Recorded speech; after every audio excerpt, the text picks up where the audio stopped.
Hi, welcome to School Zone. My name is Amy Tregaskes and I'm your host. I'm a parent and an educator, mostly a parent, and I'm concerned about educational issues that we have here on the White Mountains. And today I have with me Shad Housley, who is the superintendent of Show Low Schools. Thank you for coming. No problem. And I brought him back. He was here with us in July last year. Brought him back and asked him to report on almost a year in review, how things have gone this year, what challenges you've had, and report how Show Low stands and what's going on with the school. So welcome. Thank you. Thank you for coming to be interrogated one more time by me. I'd like to just have you recap, if you were asked to give a year in review of how the schools are doing or how your past year has been, what would you say? Well, I can say that it's been a sprint. I think the teachers and staff will all agree that this year went really quickly.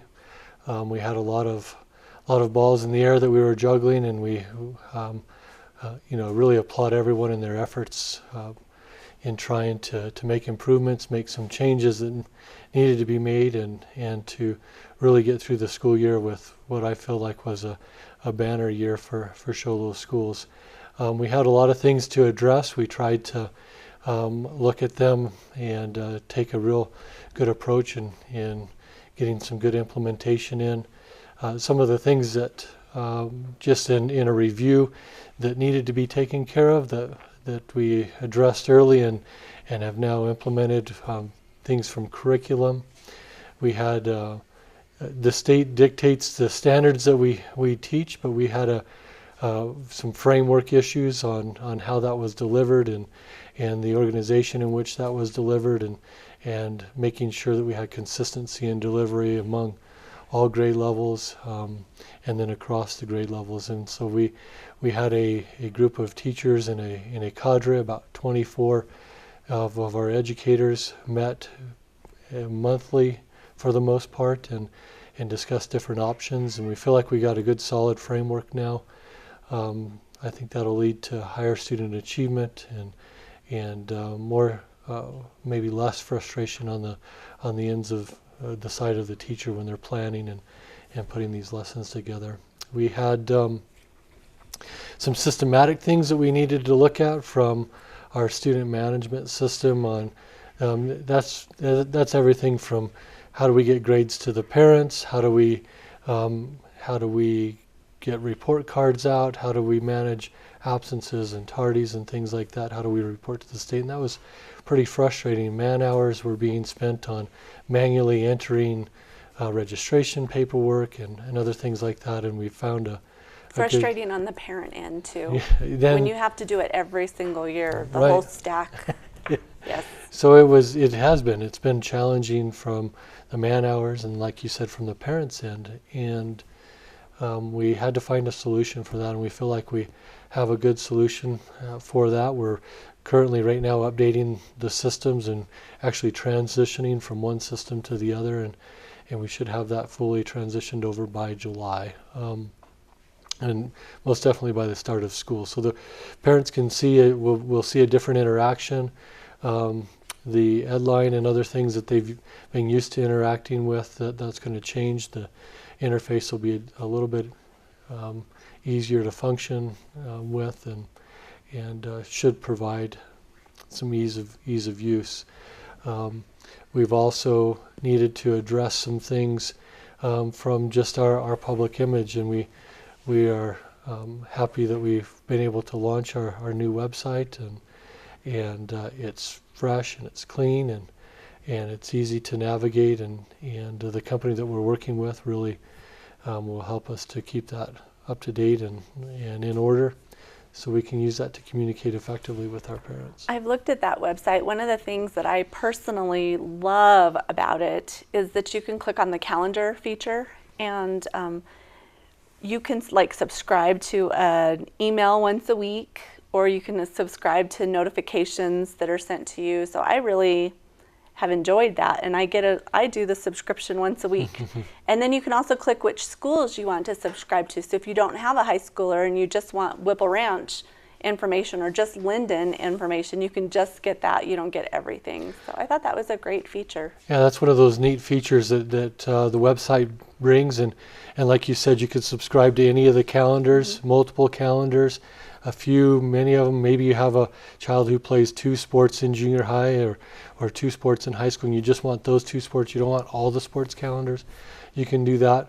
That's another thing that feature that's added into our new student management system is that as a parent, you're going to be able to go into your parent portal and subscribe to have those their grades reported to you weekly, daily, however often you want those to be, and they'll come in a text message. But that hasn't started yet. That's for next year. That's for next year. Well, that's good. So those are some features that'll keep parents in the know, and all of them are mobile applicable, so you can use them on your mobile device or at your desktop. So that's great. So curriculum issues you've worked on, and then it sounds like just day-to-day maintenance and getting things to be more efficient, right?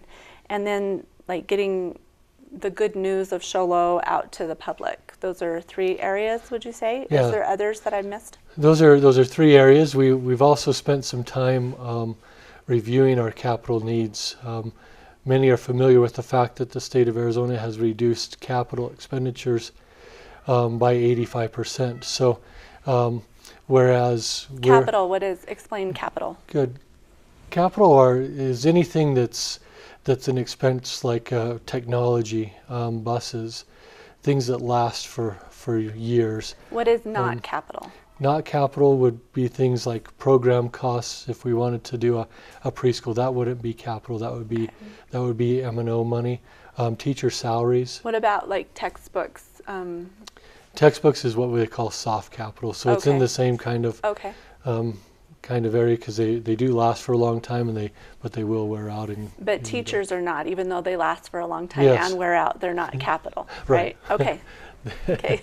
They're considered in a different funding source, but the state has reduced the amount of money that they give to schools to take care of needs like upgrading technology, updating buildings, taking care of buses and things like that.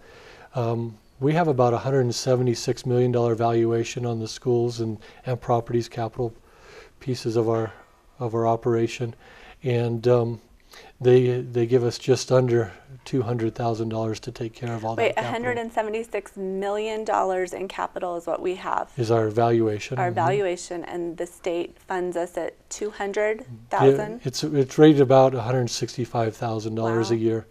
So it's been about 85% reduction in that time. So we really felt like we needed to go through and review our capital needs and do a priority assessment on what needs are most important. We have some buses that are failing.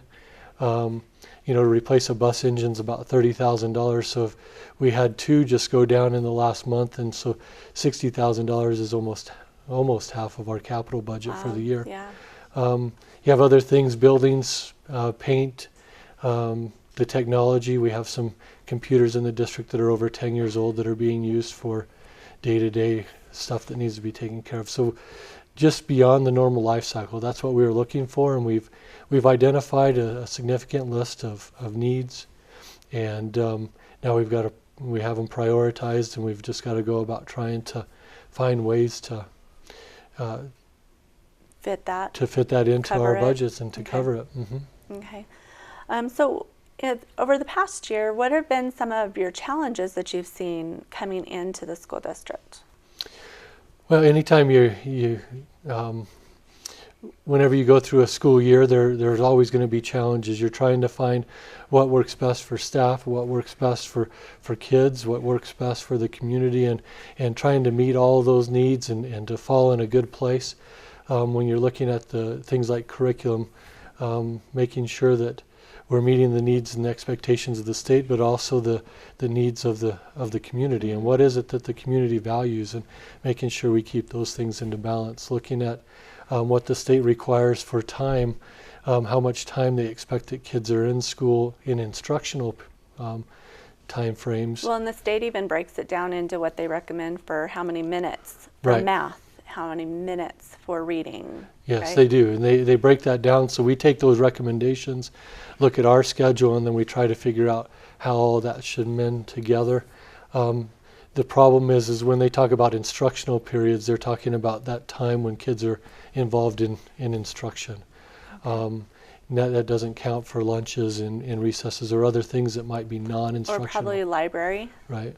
Some of those non-instructional pieces are things that we have to balance, and then we have to meet those minimum requirements, and that trying to find a balance between what works for kids and families and what works for the state is a challenge. So what have you done to help try and overcome that challenge in particular? Like, what process did you go through? Well, we always find the problem first, and then we bring it before groups of individuals. And in this particular case, we brought that before the administrative team, identified some of the problems and challenges, some of the historical things behind where we were currently.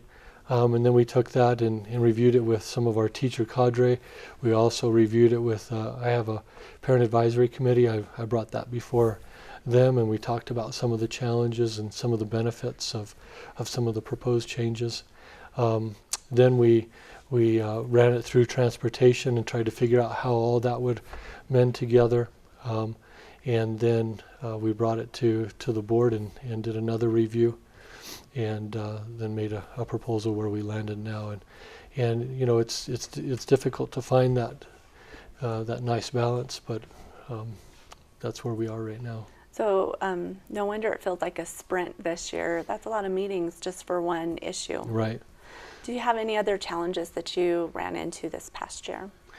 You know, the challenges as far as the year is concerned, there weren't a whole lot of challenges. I think the challenge comes in the journey, right? And that was the difficulty. You know, anytime there's change of any sort, it's very, very difficult. And hats off to our teachers and our students and the community for adapting to those changes as we've gone on, and really, you know, championing those changes. And while there's going to be growing pains, I think our biggest challenge right now is making sure that next year that we bit off a big chunk, that next year we make sure that those changes become foundational to the way we grow later on. And a lot of support in place to make that adjustment. Yeah, make sure we have a lot of support, make sure, and that it's going to last for a long time, because we need it to. We need those changes that we made to be something that continue to grow with us. Education has a problem with being cyclical. What's in trend this year, not next year, and not next year, and then it rotates back, and we want to keep People that from happening. People have short memories. Yeah. Like we don't remember. Oh, we just did this 3 years ago, and then what happened to it? Yeah. So that's our challenge, right? Is we don't want it to be cyclical. We want it to be something that gains a good foundation and stays with us, because then that allows us to grow. How are you going to measure that growth? What are you looking for to see how successful it will be? I think there's a lot of ways to measure our growth in the community. The state would have us measure growth and success based on test scores and labels that'll be coming out shortly. And I don't think those are a one-size-fits-all. Nowhere in the label that's going to come out is it going to talk about our performing arts. It's not going to talk about our athletic program. It's not going to talk about the things that we do that aren't necessarily math and English, English. And so we do a lot of those things.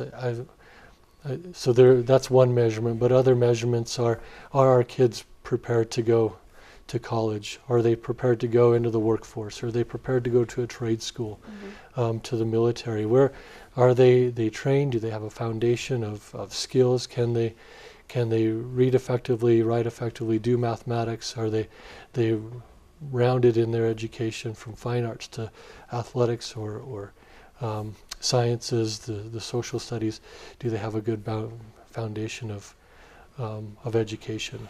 So how do you measure that, though? Or are we still hunting for that? No, there's a lot of different measurements, like satisfaction, student and teacher and community satisfaction with what's going on. At the end of the 12 years they graduate, and then how many of our kids actually went from high school and went on to a meaningful experience afterwards? Citizen, right. And so if we have 100% of our students leave and they go into a productive environment afterwards, whatever that looks like for them, if we can measure that and we have that happening, then we're doing good things for people, for kids in particular. If we feel like what we're doing is attracting more people to want to partake in what we're doing in show low schools, then we're doing good things. That's great. I think it's more than a black and white paper pencil type evaluation. It's more about how do people feel about what's going on, and as a student, did I leave show low prepared to do whatever it was that I wanted to do? We have to open doors and not shut them for our students. I love that. I love that whole train of thought. So I'm excited to see what happens going forward with show low. Okay, so what accomplishments did you have this year? What celebrations, what are some of the great things that happened this year with show low schools? Well, there are a lot of great things. We had some phenomenal. I'll go back to those phenomenal sports performances from the junior high all the way through high school. Teams did things this year that they haven't maybe done in the past, and people stepping up there from our other programs. Or they've repeated. Like amazing things, yeah. Our other programs like FBLA and our CTE programs, getting kids prepared for real life experiences and having that happen. Those are great accomplishments. Seeing our teachers grow, and the work that the teacher cadre did, from reviewing curriculum to helping with putting other plans in place. We've created the framework for a professional learning institute that we're going to call the Pride Program. When does that start? That is going to start with the next school year, so 17-18 school year. And the key aspect of that is a new teacher induction program, which show low hasn't had in a long time, where it involves some mentoring and really helping people to feel a part of the show low community and school district. I would like to talk about that for just a second before you go on, because I think it's an amazing program that you have. As a new teacher, a first-year teacher, or even just anyone new to the show low school district is going to come in and have an instant support system. So tell us just a little bit about that program. Well, just to lay the foundation of our thought process, I really feel there's three reasons why someone is happy with the way work is going. And one is that I get paid well, and you, as an employee of anywhere, wherever you work, pay is important, and I think that is. And we probably all could agree that teachers are underpaid in the profession, but unfortunately, right now the legislature holds those purse strings quite a bit. The second thing that people need to feel comfortable in their work environment is to be able to go into their environment, in this case a classroom, and have things work. To have technology work. I spent all this time preparing this lesson. I'm going to be dynamic. I go in and it doesn't work and it's just deflating. So that has to happen. And the third thing that I feel like we need to have happen is professional growth and recognition. And so that's where the basis of this program came out, is how do we bring professional growth and recognition and leadership capacity to our school district, to our teachers, so that they could get their training here, that they can grow as much as they want as a teacher, and to become the best that they could. And this academy goes for teachers, it goes for our custodial maintenance staff, our bus drivers, our classified clerical staff. They're all going to be able to participate in professional growth opportunities here in the district, and not have to leave the mountain. Right now we would have to send a teacher off the mountain, perhaps spend the night in Phoenix, or make a round trip, which is difficult. Time away from their family, the cost of going down there, about $1,000 per teacher to send them to a training. And the effect of that is like one little pebble in a big lake, not very much as far as rippling across the district. This allows us to create a bigger ripple with more teachers for the same amount of money or less. and really help people grow. And not just teachers. Yeah, and not just So- teachers. And so our objective with this is to do just that. We have great teachers here. We don't need to find someone in Phoenix that could teach us how to do classroom management. We have great teachers here that manage classrooms as well as anyone that I've seen. We don't need people to go down to Phoenix to learn how to do engagement strategies. We have people here that know engagement strategies and know how to educate kids better than I've seen in They just need to a lot of have the places. time and the ability to do that.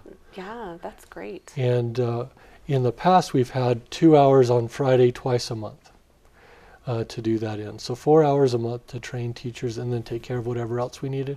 It's just not enough. So this program will allow it to happen in the school day. And it provides for like substitutes for the teachers that need to attend. Yes, it provides for subs. It provides for the opportunity for a teacher to lead out and be an instructor in those academy classes and many other things too. So How exciting. I think that that's going to be a gem, just really exciting. None of the schools up here do something like that. yeah, not that I know of. It's fantastic. Yeah. Forward thinking. Thank you. Yeah. Well, coming for next year, or I cut you off on accomplishments. Did you have anything else? No, I mean, we can go on and I on and know, on and on about the accomplishments, but overall, the big accomplishment is just the growth that our teachers, our students, and everyone as a district we all made. Yeah. So just to go back just a little bit, you came from a small district to us. How has that change been? How has that adjustment to being here with more teachers, more schools, more students? How has that been? It's been a great transition. I think you'll find in schools that things are the same as far as processes and things. It's just on a little bigger scale. And good teaching in Shoalo is good teaching in Benson, is good teaching in Palmerine, is good teaching in Tucson. And so we've been able to do that. And the great thing about coming to Shoalo is those foundational pieces were here. We haven't had to do anything out of the ordinary because teachers were teaching well. Great things are happening every day in the classrooms. You've just created a framework to put it all together. Yeah. And an architect, whether it's a small scale building or a large scale building, the framework and the design of that is similar.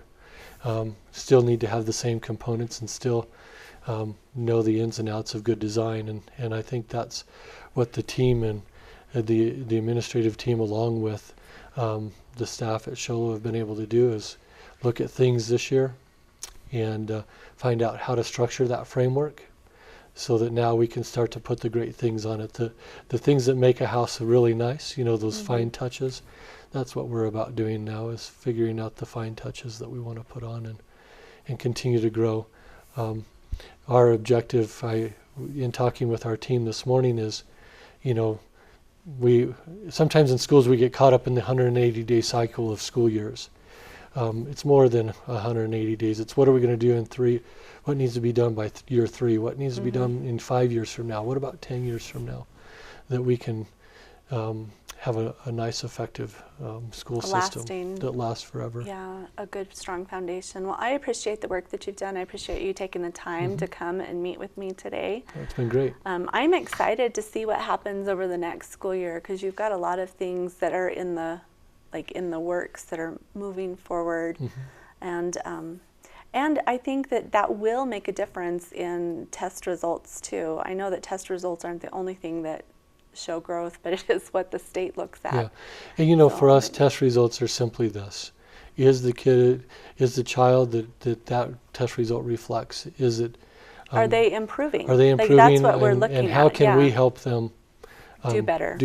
And that's what it really is for us. I agree. Well, that's what I'm excited to see the whole change in what the Shoalo schools become with the framework that you have in place. I'm going to call it an academic excellence framework. Well, thank you. So I appreciate it. Thank you for joining us with School Zone. I encourage you to check out the Shoalo School District's new web page. You can get a lot of information there, and we'll see you again next month.